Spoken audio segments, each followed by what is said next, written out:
Iya, Mbak. Jadi pertama kita melihat tren rupiah ini sebenarnya masih berada dalam eh, keseimbangan jangka panjang ya. Jadi antara 5.300, 5.500 sekarang memang sekitar 5.600 mendekati 5.700. Tetapi ini sebenarnya tidak terlalu mengkhawatirkan menurut saya. Gitu kan. Tapi memang ada beberapa kondisi yang membuat rupiah melemah. Nah, satu adalah meskipun kita surplus 31 bulan berturut-turut, tapi kita juga melihat bahwa tren surplusnya ini cukup melambat ya.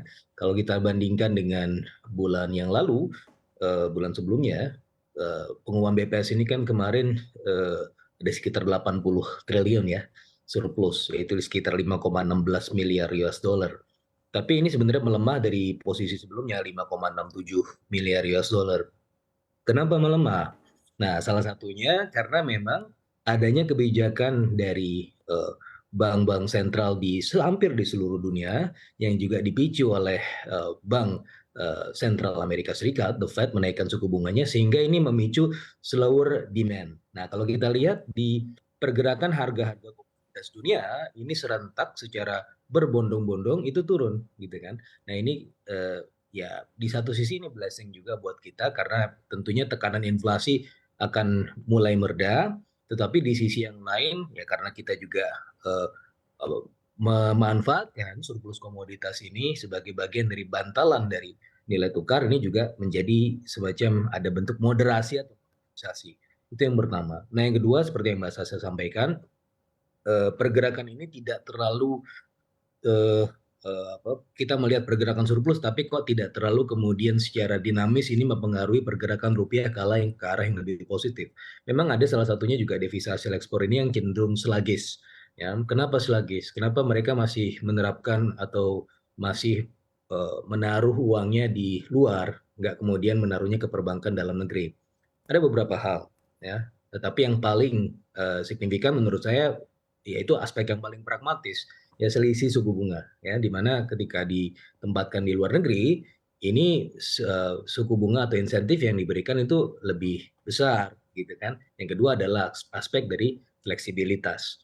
Nah, sebenarnya pemerintah melalui kalau nggak salah peraturan pemerintah 1 tahun 2019 ini bersama Bank Indonesia melalui prinsip bauran kebijakan sudah membuat semacam rekening khusus ya untuk menangkap devisa hasil ekspor ini, menampung devisa hasil ekspor.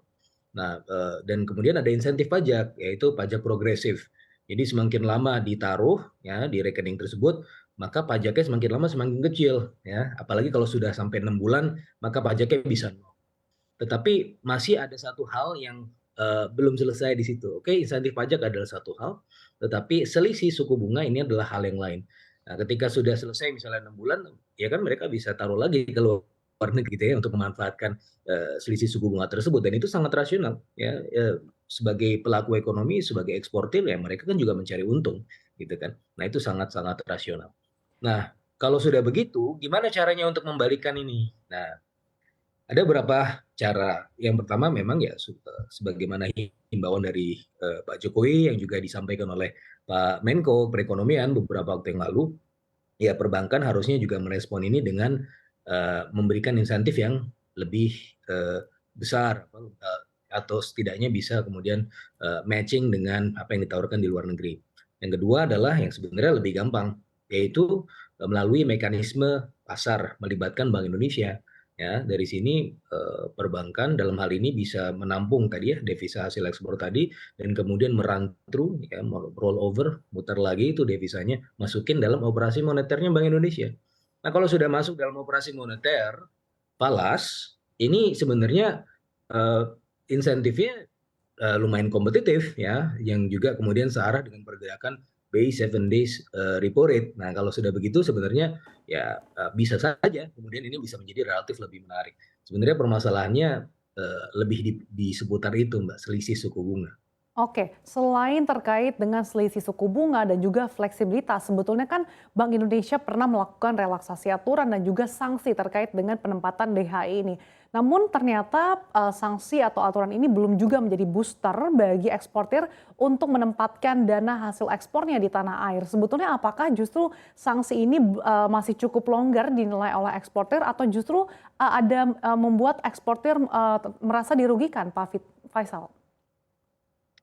Iya, jadi kan relaksasi ini adalah relaksasi yang terjadi selama pandemi ya. Jadi, ada semacam, penundaan sanksi kalau penundaan, kalau menunda pelaporan atau menunda kemudian dananya dimasukkan lagi ke sini, itu ada semacam penundaan sanksi itu sudah apa namanya, peraturan yang lama ya tahun 2021. Nah, relaksasi ini sebagai bagian untuk kemudian meningkatkan ekspor tadi, karena kita tujuan utamanya apa sih? Tujuannya adalah ekspor bergerak. Kalau ekspor bergerak berarti ekonomi bisa tumbuh, karena kita melihat bahwa selama pandemi, konsumsi ini kan cukup terkendala sehingga pada akhirnya kita juga sangat mengandalkan dari sisi perdagangan internasional dan itu terbukti bahwa ini pada akhirnya menghasilkan surplus 31 bulan berturut-turut, salah satu kontribusinya adalah itu juga, begitu ya. Jadi ini adalah suatu hal yang bukan harus disesalkan tetapi justru harus diapresiasi. Yang kedua, apakah, ini kehilangan booster? Enggak juga, booster-nya justru, eee, ada di tempat yang lain, yaitu dari sisi pertumbuhan ekonomi yang relatif kuat.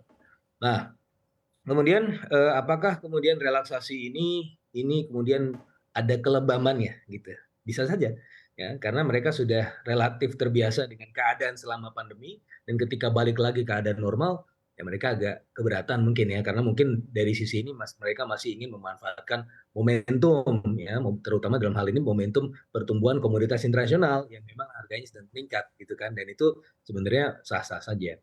Nah, makanya menurut saya bukan melalui sanksi yang lebih berat, tetapi melalui insentif yang lebih sesuai dengan kebutuhan mereka, gitu ya. Jadi ya tadi sebagaimana yang saya sampaikan, udah masukkan saja ke mekanisme pasar dan pada akhirnya membuat, insentif untuk kemudian ditanam di, dalam negeri ini menjadi lebih menarik ketimbang di luar negeri, gitu kan. Oke. Karena begini Mbak, karena ketika kita menahan-nahan, ketika kita memberikan sanksi yang lebih berat misalnya, saya khawatir malah justru ya ini akan, kontradiktif dan kemudian akan memperlambat laju pertumbuhan ekspor kita.